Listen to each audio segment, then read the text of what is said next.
Hi again, everybody, and greetings from sunny Orlando, Florida, where the current temperature is 84 degrees. I'm Dan Hoard alongside former Bearcat Terry Nelson. On Friday afternoon at 2 o'clock, it's round 3 between the Bearcats and the UCONN Huskies in the American Conference Tournament at 2 o'clock tip. Cincinnati trying to beat UCONN for the third time this year.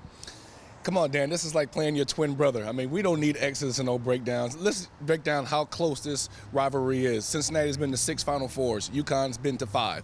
Cincinnati has 2 players on active rosters in the NBA. UConn has 6. Cincinnati has played each other twice this year. We won both of those games. The last 2 times we played in tournaments, UConn has won. Cincinnati is ranked 2nd in the conference in defensive scoring defense and defensive field goal percentage. UConn is 1st in those categories. It's a slugfest. You don't need to know anything other than the fact that bring your gloves, put your mouthpiece in. It's going to be a slugfest, and the toughest team is going to win this game. They have played 8 times in the last 2.5 years, each team winning 4 of those games. If you add up all the scores in the 8 games, Cincinnati has outscored UConn by a mere 6 points. Let's talk about the Bearcats a little bit. They practiced earlier today at nearby Rollins College, the alma mater of Mr. Rogers, among others.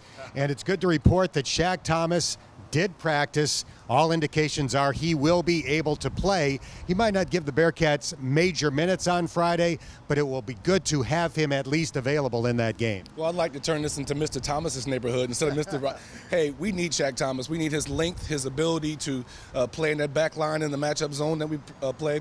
His playmaking ability that he uses in practice. He has been tremendous at penetrating, not trying to force the action, but getting guys active. You're starting to see the rotation back. Guys are starting to feel comfortable. We need a healthy dose of Shaq Thomas along with the other compliments that we have, but we have to play well because this is a game that we need. But UConn is more like they're fighting for their lives. They really need this game. Not so much on our end, but UConn necessarily, they're going to come out and they're going to give it everything they have because this is their saving grace. Yeah, looking at the latest bracketology, most indications are that Cincinnati would probably make it even with a loss, but it looks more and more like UConn needs to win. The Huskies right in that last 4 in, first 4 out kind of spot. If they lose for the 3rd time to Cincinnati, UConn could be out of the NCAA tournament for the 2nd straight year after winning the national championship. I'd like to put them in the first one home. Get them out of here because they've done this to us the last couple of years, so we don't necessarily need anything extra for motivation-wise. It's time to put it on and get it going. Cincinnati 0-4 all-time in postseason play against UConn, twice in the NCAA tournament, twice in the American Conference Tournament. We'll see if the Bearcats get that postseason win on Friday afternoon at 2. For Terry Nelson, I'm Dan Hoard. Don't forget, you'll get complete postgame coverage on Friday right here on Bearcats TV.